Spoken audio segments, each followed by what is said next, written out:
Good morning. My name is Councillor Emma Parker and I welcome you to Dorset Council's virtual licensing committee meeting.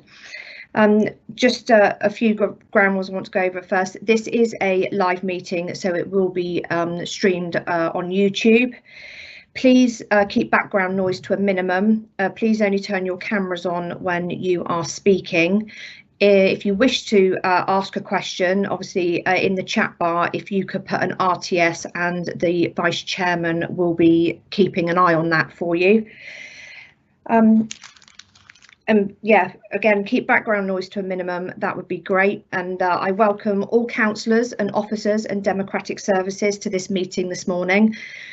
Before I go any further, I would like to just introduce everybody. We do have some new members on the committee as well as some standing members. So if I can just go through in the order that I have.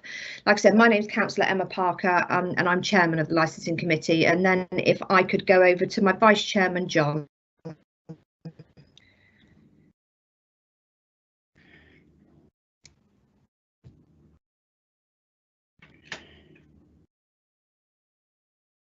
Do we have John?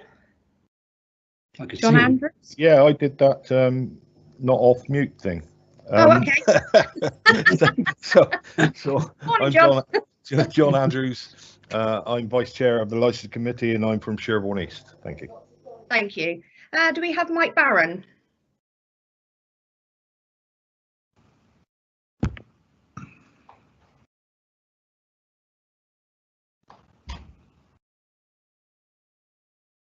Do we have Mike?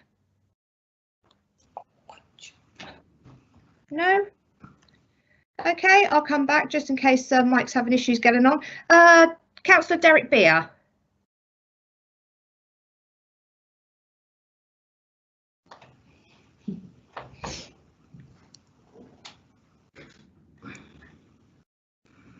Okay, I will come back. Susan Cockin. Good morning, Chair. Good morning, committee members and officers. Councillor Susan Cockin, representing Portland. Morning, Susan. Thank you. Mike Dyer. Yes, good morning, everybody. Mike Dyer, I'm here, and I represent Westmoors and Three-Legged Cross. Morning, Mike. Morning. We do actually have, we'll come to apologies in a moment. We do have apologies from Les Fry. Do we have Councillor Paul Harrison?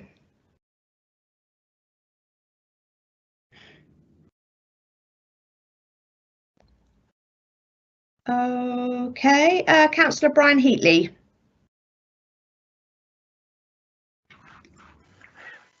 Good morning, everybody. I'm Brian Heatley from Rodwell and Wyke in Weymouth. Thank you. Morning, thank you. Carol Jones. Good morning, Dorset. Present and correct. Carol Jones from Sturminster Newton. Morning, Carol. Nice to see you. Thank you. Kathy Lugg.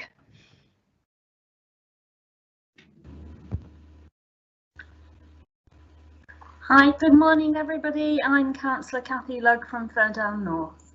Morning, Kathy. And then we do have David Morgan.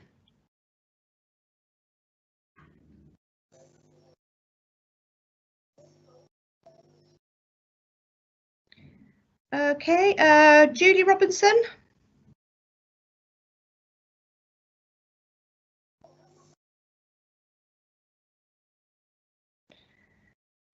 David Taylor. Good morning to you all out there. Welcome to counselling. I'm councillor for Dorset Town Council and also Dorset Council, representing Chanton St Mary and sitting on a nice panel. Thank you. Morning, David. Thanks, and Kate Weller.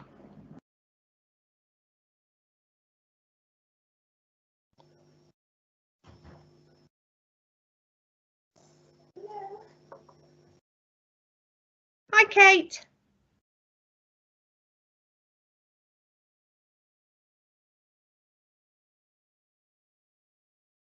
Was that Kate? No? No, I don't believe it was, Chairman. No. Have you got the others as shown as being present at the meeting, Elaine? No, they're not. Okay. Right, okay, thank you all. And obviously we've got Elaine Tibble with us this morning. She is our Democratic Service Officer. And we also have, if I could have the officers to introduce themselves, I don't mind what order you introduce yourselves in. Hi, I'm Judy Saunders. I'm producing the meeting today from Democratic Services. Thank you, Judy. Good morning, I'm Karen Punchard, Corporate Director of Place Services. Thanks, Karen. Good morning, Chair. John Newcombe, Service Manager, Licensing Community Safety. Good morning, Chair. Aileen Powell, Licensing Team Leader. Thanks, Aileen. And is there anybody that I've missed out? Okay, moving on. Do we have any apologies? Yes, we have apologies from Councillor Fry. Thank you. Agenda item 2 is the minutes, and it's to confirm the minutes of the meeting held on the 26th of July 2019 as already circulated. Are you happy as and when that I can sign those minutes off as a true record of the meeting? Agreed. Agreed. Thank you. Any declarations of interest? No? Okay, and do we have any public participation? We haven't received any questions from the public, Chairman. Okay, thank you. Appreciate that. Okay, moving on. Also, our meeting this morning is to consider the policies before us this morning, and we are going to start with the gambling policy. The council, as licensing authority under the Licensing Act 2003, is required to publish a statement of gambling licensing policy at least every 3 years. The purpose of the policy statement is to define how the council will exercise its responsibilities under the Act. The draft policy has been prepared by officers, considered at an informal meeting of the licensing committee, and has been published in a draft format and has been out for consultation for 12 weeks. That consultation came to an end on the 27th of September. So I will now pass you over to John Newcombe, who can give us more information on this. John. Thank you, Chair. Good morning. Yes, Chair, as you've rightly said, this is a report covering the Gambling Act 2005 policy, which is a statutory requirement under the Gambling Act that the council has a gambling policy. It outlines how we as an authority, as the licensing authority, will promote the 3 licensing objectives under the Gambling Act. A draft was produced and prepared and came before an informal meeting of the licensing committee prior to going out to a consultation period. It's a complete redraft, Chair, so it's a brand new policy for a brand new council. We did review all of the predecessor council policies, and we've taken out all of the best bits, and we've redrafted a new policy on the basis. Chair, just to let you know, I have produced a draft Equalities Impact Assessment, which has also been included in the appendices, and that has been through the Equality and Diversity Action Group. However, it is likely to be subject to a couple of minor amendments prior to going to full council. Chair, we are legally obliged to have this new gambling policy in place by the 1st of April 2021, and that's from the Department for DHCLG, which is Housing Communities Local Government. The 12-week consultation period ran for from the 6th of July to the 27th of September, and there were a total of 7 responses received as part of that consultation process. Chair, we're here today to consider those responses and to consider the proposed amendments to the policy that have been made arising out of those responses, and to make sure that the licensing committee are happy with the draft policy to be presented to full council. The proposed date is I think it's the 10th of December for approval and adoption prior to commencement. Chair, if I could draw your attention to page 69 of the public reports pack, which outlines the responses that have been received as part of the consultation process. And then if it's okay with you, Chair, I'll just quickly run through those and just make sure that you're happy with our suggestions and how we deal with those.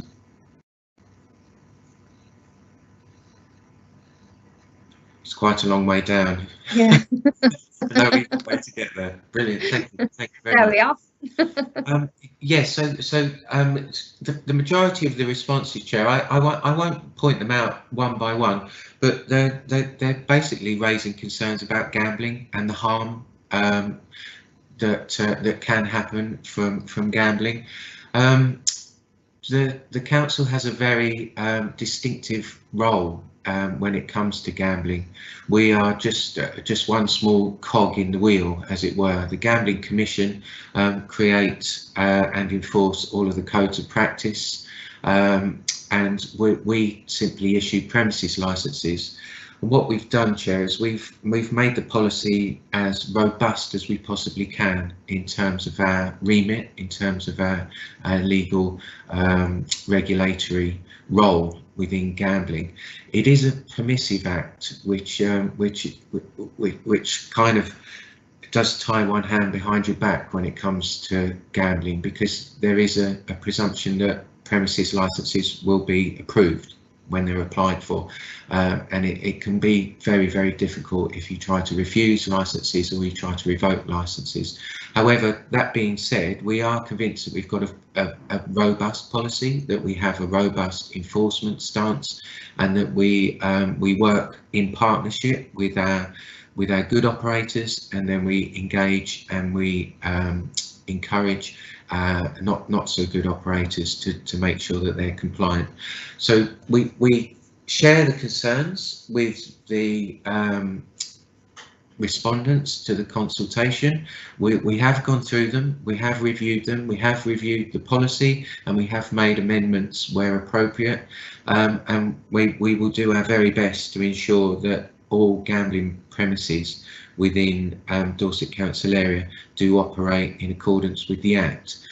One of our key new parts of the policy which we brought in, Chair, is in relation to local area profile risk assessments.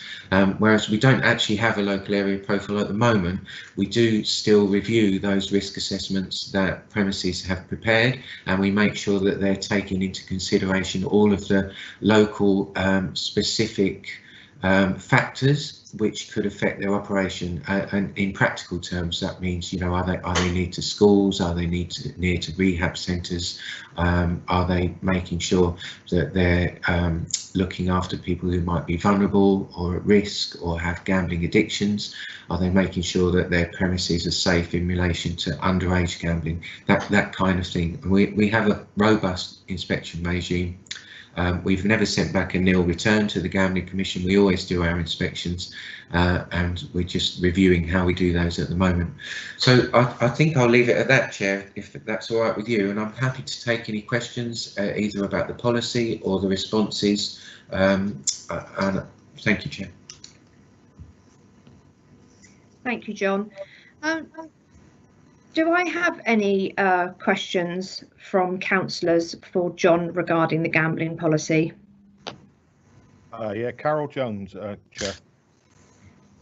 Councillor Jones. Thank you very much. I thought the policy was very robust. It was well written, and I don't think we can go any further.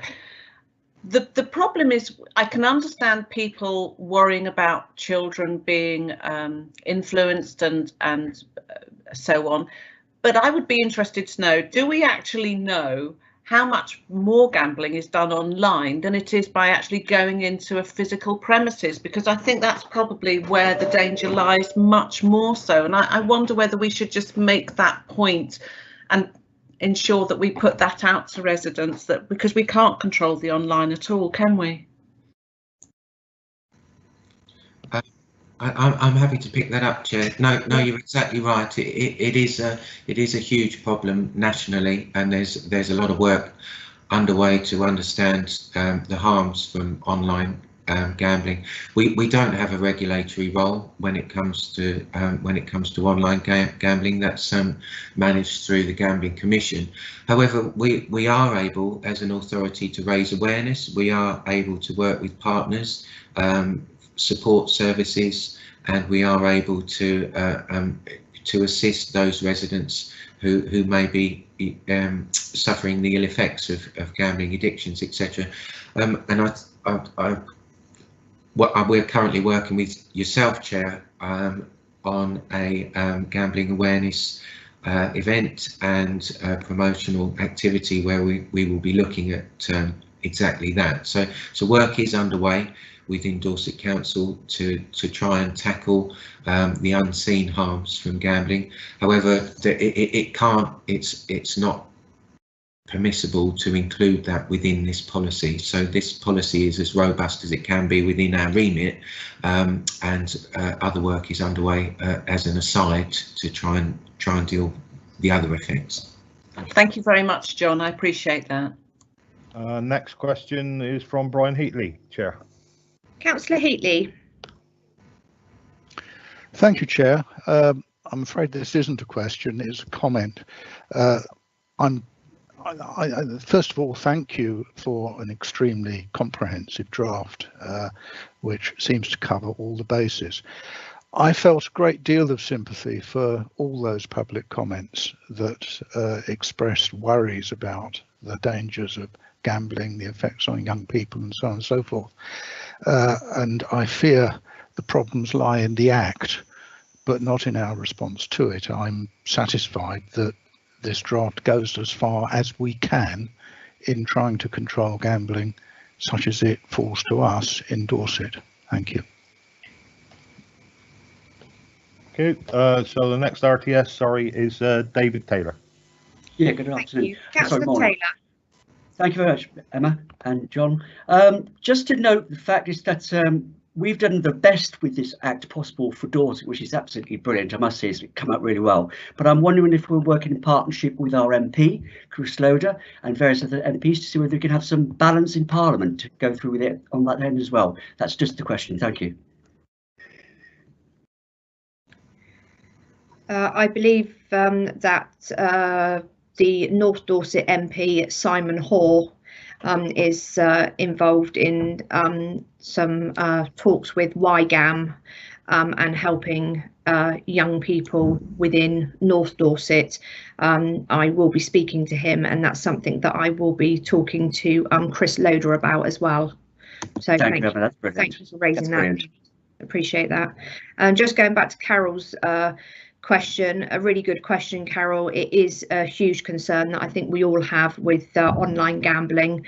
But again, like John has said, we are, one hand's very much tied behind our back, which is why we really want to strive forward and make sure we're raising awareness of the dangers of gambling, and hopefully, if that can save 2 or 3 people, we've done our bit, and we really do aim to get this out there. But unfortunately, at the moment, we were hoped to have a big event and a day, but unfortunately, in times that we're in at the moment, it's not possible. So it's about thinking about other ways that we can get the message out, but we are very, very much on it. Okay, thank you. Any more questions? No more RTSs at the moment, Chair. Okay, thank you. John, did you want to go back to any of the comments that were raised by the place and resource scrutiny that took place earlier in the week when they discussed our policy? You read my mind, Chair. That's exactly where I was going. So I'm just seeking approval, Chair. So just before I leave that last section, just to make sure that you're happy with the couple of proposed amendments. So they're contained within the draft policy, they're highlighted red, and they are listed within the report. So it's just a minor change at section 3.1 and again at section 3.5. But then as a result of the overview, Place and Resources Overview Committee, the feedback, so there is an addendum to the report a supplementary addendum. And there's also another minor amendment which has come through from the Vice Chair of that committee in relation to section 21.4 of the draft gambling policy, and that's a typo, Chair. My fault, my mistake. It's in relation to the amount of time you can temporarily permit the use of land under planning law. Not my area of expertise, I'm afraid. And I wrongly had that down as 27 days, but it should be 28 days, as Councillor Fry has pointed out. So three minor amendments: section 3.1, 3.5 and 21.4. I believe the rest of the feedback from Place and Resources Overview was positive, Chair. I don't think there were any major issues that they raised, so nothing further from me on that front. Thank you. Okay, thank you. So, councillors, to put this to the vote, with the amendments that John has just mentioned, are you happy with the gambling policy as a whole, and are you happy for it to be taken forward to full council? If so, I would like to have a vote on that. I can go back through the list if you'd like, so you could say that you're for, against, or wish to abstain. I'll kick off again. I'm for this with the amendments. I'm quite happy with that. Councillor Andrews? Yes, for. Thank you. Sorry to interrupt, yeah. Chairman. Could we perhaps propose and second this, just for? Oh yeah. Okay. Well, I'll propose. And I'm for it. John? And I'll second it. Okay. Thank you.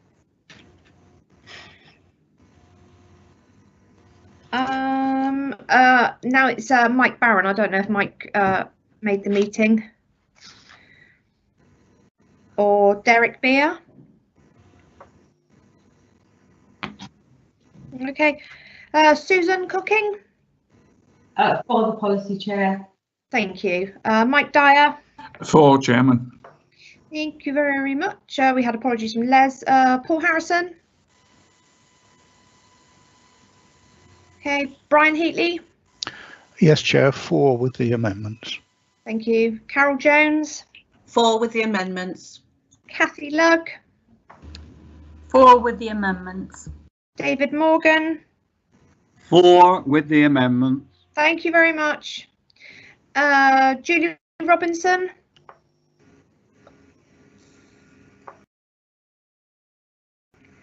Okay, David Taylor. For with the amendments, thank you. Thank you. And Kate Weller. No. Have I missed anybody out? I don't think I have. Well, with that in mind, thank you ever so much for that, councillors. So that policy will now go forward to full council. And I would just like to thank all the officers that were involved in putting that policy together. Again, I think it is a very, very good policy, very robust, and we've done the best we can with a gambling policy. I'd like to thank all councillors for their comments. I'd also like to thank the Place and Resources Scrutiny for their comments as well. And foremost, I would like to thank the members of the public that responded to the consultation. Thank you very much. So we will move on now to the next agenda item, which is agenda item 6, and this is for the licensing policy. The council, as a licensing authority under the Licensing Act 2003, is required to publish a statement of licensing policy at least every 5 years. The purpose of this policy statement is to define how the council will exercise its responsibility under the Act. The draft policy has been prepared by officers, considered at an informal meeting of the licensing committee, and has been published in a draft format, and it has obviously been out for the consultation for 12 weeks, which again ended on the 27th of September. And I will again now hand over to John Newcombe. Thank you, John. Thank you, Chair. I've just realised actually, and I'm quite embarrassed, that there was a typo on the last report. It should have said the Gambling Act, Section 1, and it said the Licensing Act. So that's my mistake, and I've got egg on my face on that one. So I apologise, Chair.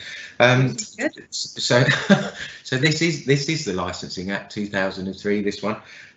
So this is our statutory requirement to produce a licensing policy, statement of licensing policy under the Licensing Act 2003. So this is for public entertainment and alcohol licensing. And again, it is a policy which shows how we will promote, this time, the 4 licensing objectives. The draft has been produced. It's been through informal licensing committee prior to going out to consultation. It's a complete redraft again, Chair. We have reviewed all of the previous policies and we've taken out the best bits from those predecessor council policies. It is more robust. It is more enforcement focused. And as I said, it's a complete redraft. It's a brand new draft. I think the highlights, Chair, are the proposal to retain the existing cumulative impact area within Weymouth Town Centre, Malcolm Regis, where we have about 200 licensed premises in a very small geographical area. And this is backed up by 2 reports, one from Dorset Council utilising data which is held by the authority, and one from Dorset Police, which also supports the retention of the cumulative impact area.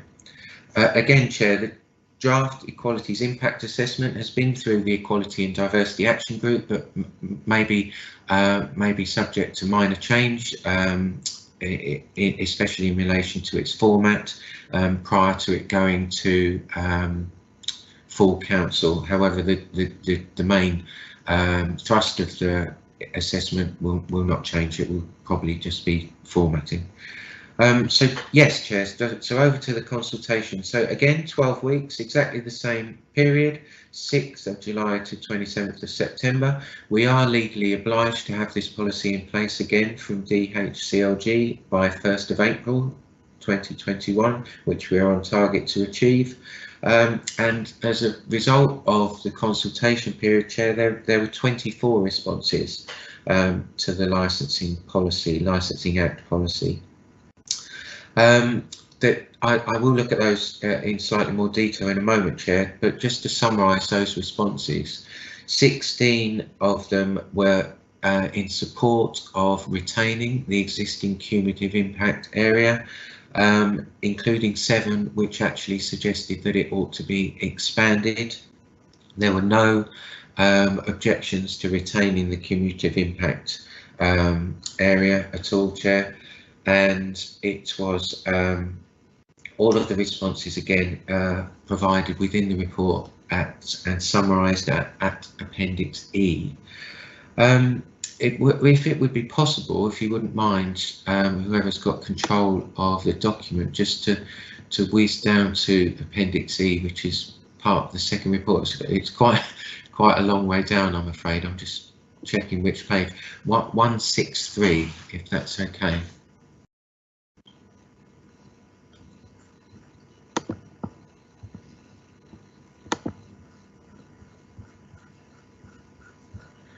Brilliant, thank you. So, Chair, I've summarised the responses within this table. I've taken extracts from what was submitted as part of the consultation, and within the report, Chair, at section 9.20, I've summarised what we've changed, and so it's a reflection really of what sits within this table. I know members will have read the agenda pack. I know that you will have appraised yourselves of the comments that are within that agenda pack, Chair. What we've done is we've set out quite a few amendments to the policy as a result of this feedback which has come in, and that's summarised at section 9.20 in the report. Also, Chair, if it's easier, the revised draft statement of licensing policy has used track changes, so all of the amendments are highlighted in red and underlined, so you can see exactly what we've changed. So again, Chair, the majority of the respondents are supportive of the policy, but there are a number of comments in relation to the harm that licensed premises bring to communities in relation to alcohol and violent crime and disorder. Hence, Chair, we have made the policy as robust as we can. There's a whole new section in the policy, Chair, which is a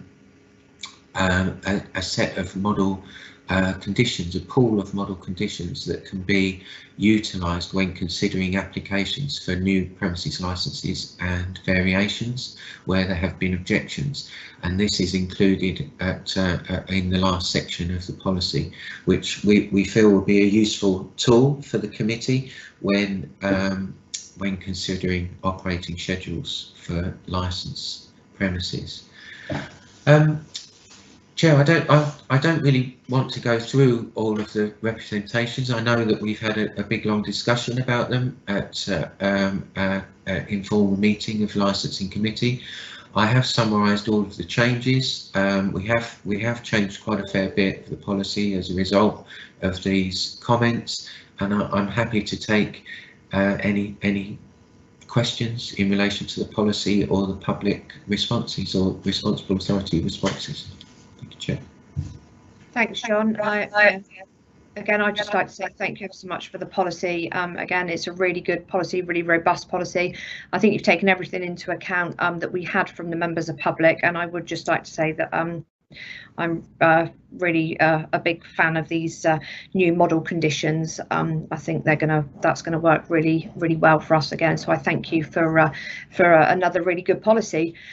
Councillors, do you have any questions or comments for John regarding the licensing policy? We have an RTS from David Taylor. Okay, Councillor Taylor. Thank you, John. Thank you, Emma. My concerns is the fact is, as we discussed it many a time, is that licensees are not being, shall we say, toughened up a bit about how they should be selling alcohol. And I'm just wondering whether there's any stringent procedures we could engage on to make sure that the licensees, if they're caught selling alcohol to drunk people specifically, that we can actually march on and be tough signs of it. That's my question. Happy for you to take that on board, John?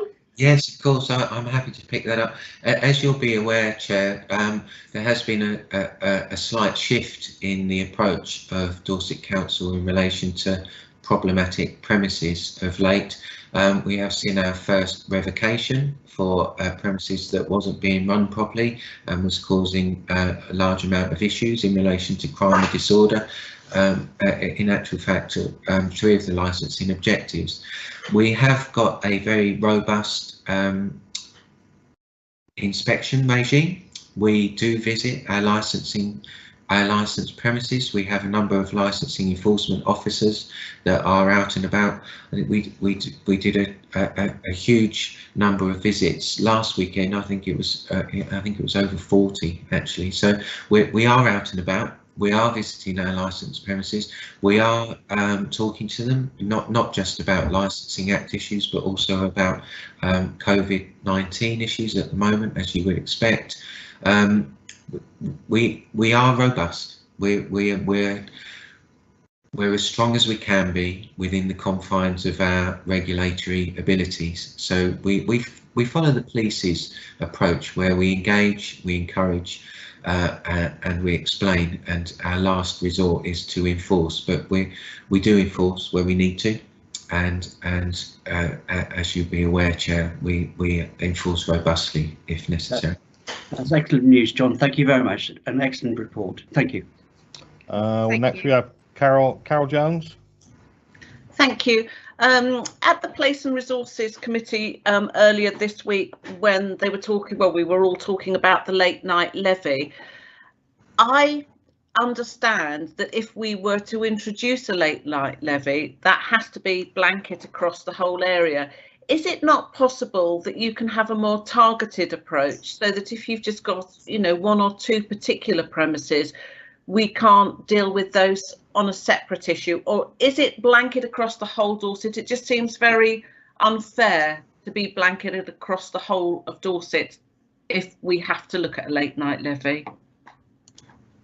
Thank you, Chair. Happy to pick that up as well. I was going to include that in a minute, but I'm happy to cover it now. Thank you. So when the draft policy went before Place and Resources Overview on Monday, a question was raised about the late night levy. It is in effect an additional fee which is chargeable to late night premises that sell alcohol at a time between midnight and 6 AM. So we can set when the fee would come in. It is quite a complicated mechanism. You are allowed to exclude certain types of premises, you know, community venues, etc. However, the guidance which has been produced by the Home Office is very clear that it must cover the whole council area.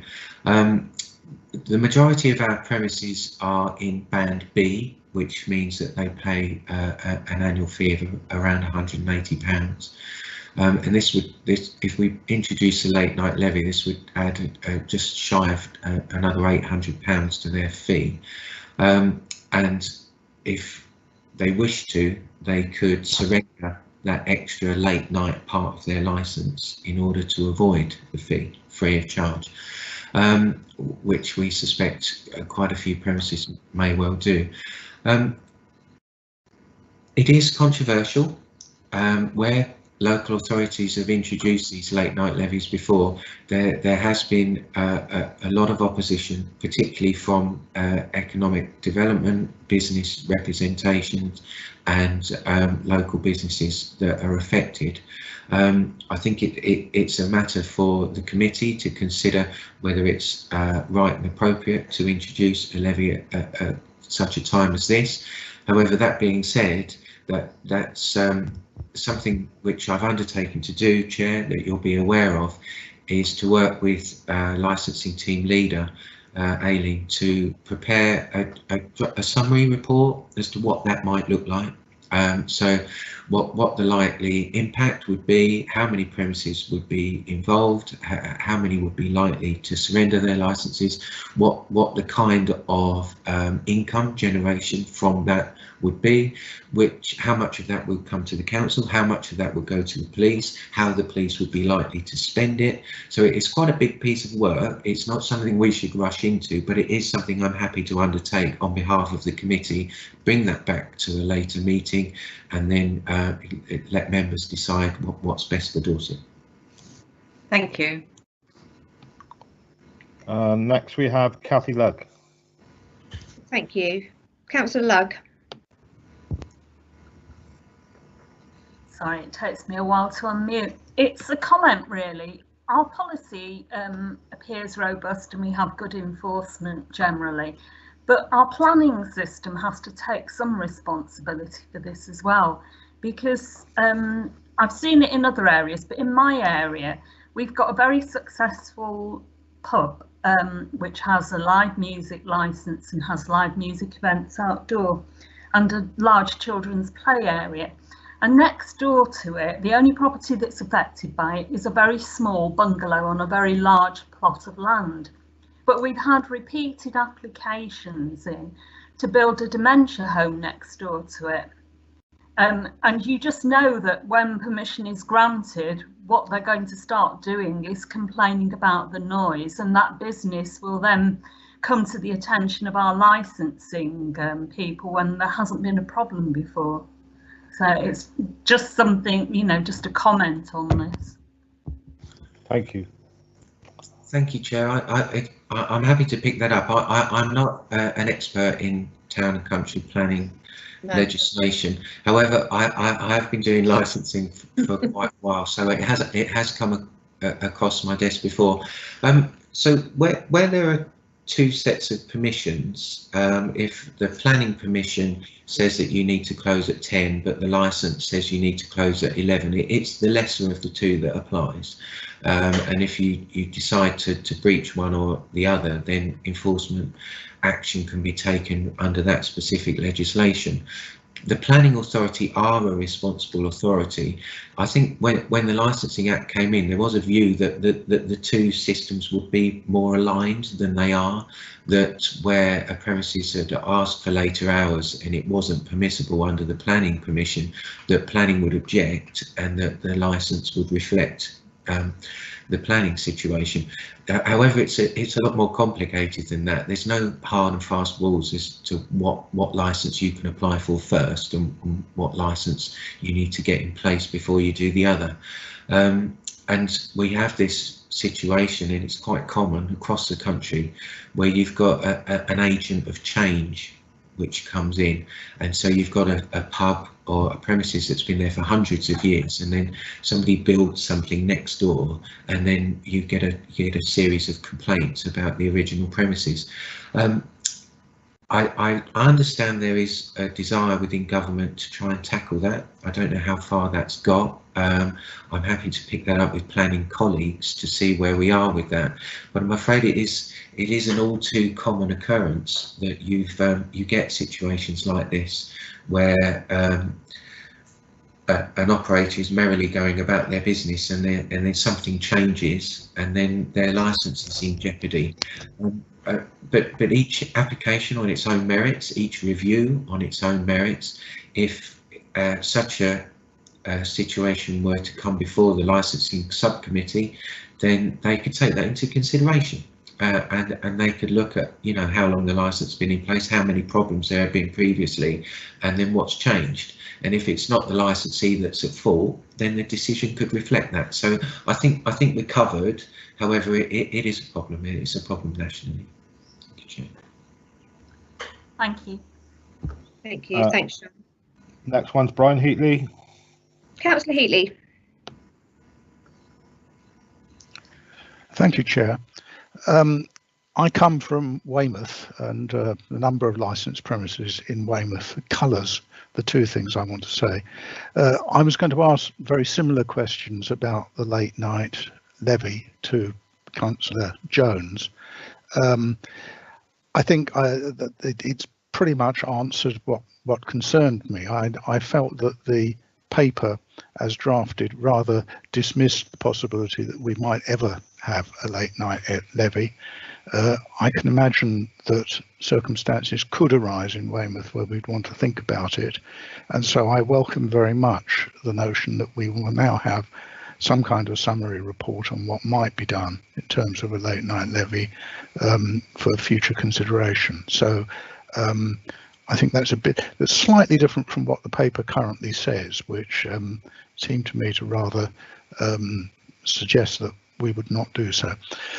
The other thing is a comment which I should also make as a Weymouth member. I don't represent the town centre where most of our 200 odd licensed premises are, but I'm right next to it in Rodwell and Wyke, and in particular represent the South Harbour side. And I think I just want to say that we are very pleased to see that the cumulative impact area is still there. Thank you. No more questions, Chair. Thank you, Councillor Heatley. Yeah, just going back to Councillor Heatley and Councillor Jones's comments around the late night levy. Yeah, that's something. The summary would be very much something that I and I'm sure the rest of the committee would be interested in the figures from that, so we could actually have a look at that and take that forward. But I would also want to be mindful that premises that are running late into the night, should they be problematic, should there be issues surrounding it, then a license can be called in. So there is that there is an option there, providing there's evidence based, because we do like to work on evidence because it helps a lot.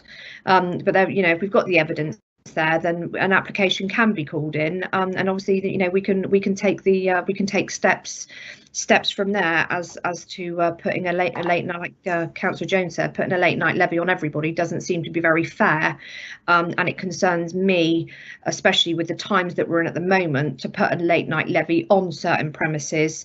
I don't think would be the right thing to do. And again, as John has quite rightly pointed out, you will just get the fact that people will start closing earlier, which to me, if there are issues there, those issues are still going to be there. They're just going to be ending earlier. But that's my thoughts on the late night levy. John, did you want to address any of the comments that came from the Place and Resource Scrutiny Committee regarding their comments. I think that was more round about the late night levy as well, wasn't it? Yes, thank you, Chair. Yeah, happy to pick those up. So there is an addendum to the report, which is a summary of the response from Place and Resources Overview Committee. Generally very supportive of the policy, very happy with it, no major issues. A point was raised about the use of 12 and 24-hour clocks, which are take on the chin. What's happened, Chair, is I've sent both policies off to be proofread by a third party, another officer within the council. I expect to have them back very shortly, so there may well be a couple of bits like that, you know, capital letters in the wrong place, or full stops where there should be commas, that kind of thing. So I can assure you that we will be using the 24-hour clock throughout. There won't be a mixture of 12 and 24, and any other sort of minor grammatical errors will be adjusted accordingly. I don't believe there were any other major issues raised by Overview Committee, and I'm happy to take any questions on that. And we've discussed the late night levy as well, so thank you, Chair. Okay, thank you. Do I have any other questions from councillors? There's nobody asked for the right to speak at the moment.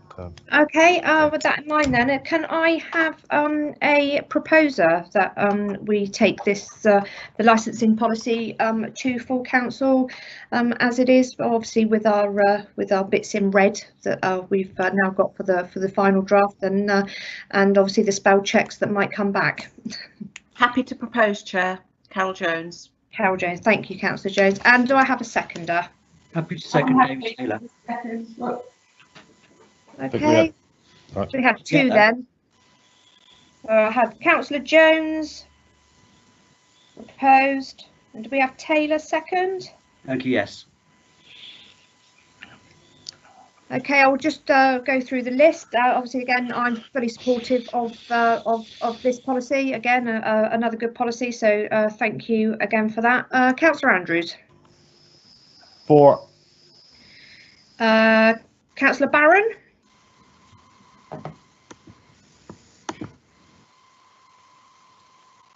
Okay, Councillor Beer. Don't think we had Derek on, did we? No. Councillor Cocking. 4 for the policy, Chair. Thank you. Councillor Dyer. 4, Chairman. Got apologies from Councillor Fry. I don't think Councillor Harrison is with us either. Councillor Heatley. 4 with the minor amendments, Chair. Thank you. And then we've got Councillor Jones proposed that for us. Councillor Lugg. 4. Councillor Morgan. 4. Councillor Robinson. Councillor Taylor seconded, and then I don't think we've got Councillor Weller either, have we? No. Okay, well, thank you for that, councillors. Again, I would just like to thank all officers and councillors for their input into this policy. Again, a really, really good, robust policy, and you know, it's credit to the officers for that. Again, like to thank Place and Resources Scrutiny for their comments. Really good, and I'm really, really pleased that they came back to us as well to say that they were, you know, really, really pleased that it was a good, robust policy. And again, for the members of public that replied to the consultation, that was really useful. Thank you for that, councillors. Moving on to agenda item 7, do we have any urgent items? I don't have any. No. No. Okay, and we don't have any exempt business. So I'd like to thank you all for attending this morning, and I will now close this meeting at 10:48. Thank you ever so much for joining.